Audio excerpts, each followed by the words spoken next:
Hi guys! This is Jam, your working student ma'am. Samahan nyo kami mag-team building sa Sun and Moon Camp Beach Resort. Dito lang yan sa may San Felipe, Zambales. So opo, matagal na rin tong video na to at ngayon ko lang na-edit at ma-upload. Ang sipag no? Alam nyo bang grabe naging experience namin sa team building na to? Grabe yung init at kung kailan papasok na kami sa Subic, na traffic pa. Sobrang traffic ko.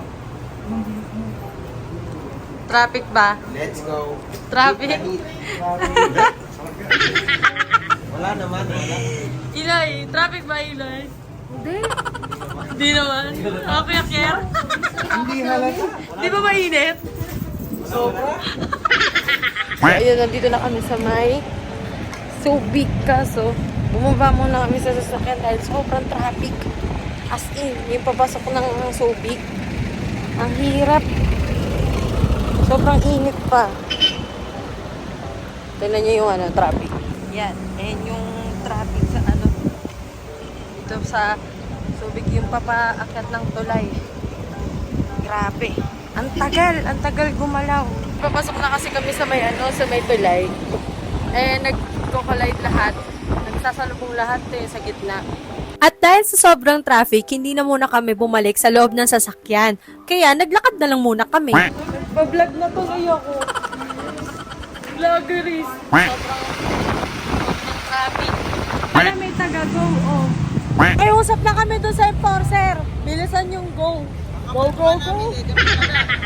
Pumwesto na lang kami sa gilid ng kalsada para doon hintayin yung service namin at sumakay. Medyo lumayo kami sa enforcer, baka kasi mahuli si kuya driver. Malapit lang kami. Kamusta na? Kamusta na mga tuyo nyo dyan? Na mga daing? Natutunaw na yung taba ko dyan. Pumapayat na kami dahil sa init. May sauna.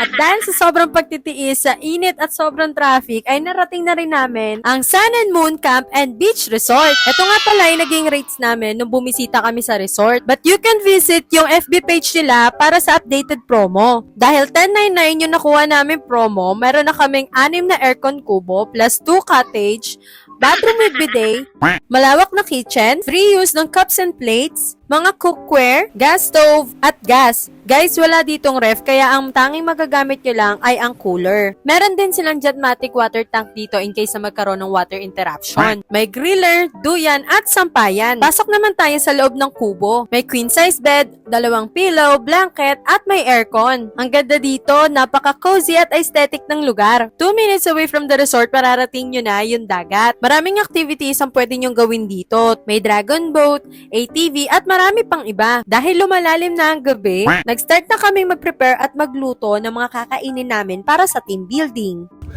Baka pumutok na to.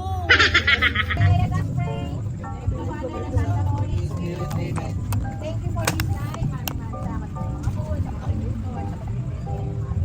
Sana po maging nakasan namin kagawan ito mga pagkain na po. At nga po mamaya manalo yung mga mahilig sa competition sa palaruan. Sana po lagi kami payapa, malusog at play yung po ang aming pamilya sa sakit. Amen. Amen! Alam nyo bang halos 3 months preparation bago namin na pull out tong team building namin? May mga nag-back out, may maraming konting mag-back out, may mga undecided, at may mga biglang sumama. Dahil nasa BPO company kami, ang usual na thinking kapag magti-team building ay puro inuman lang. Pero syempre, hindi naman lahat ng team building ganun na.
Kahit marami mang nangyari bago kami makapag-team building, naging worth it naman. Dahil naging masayang lahat. Sana nag-enjoy din kayo sa panonood. So yun lang muna. Babush!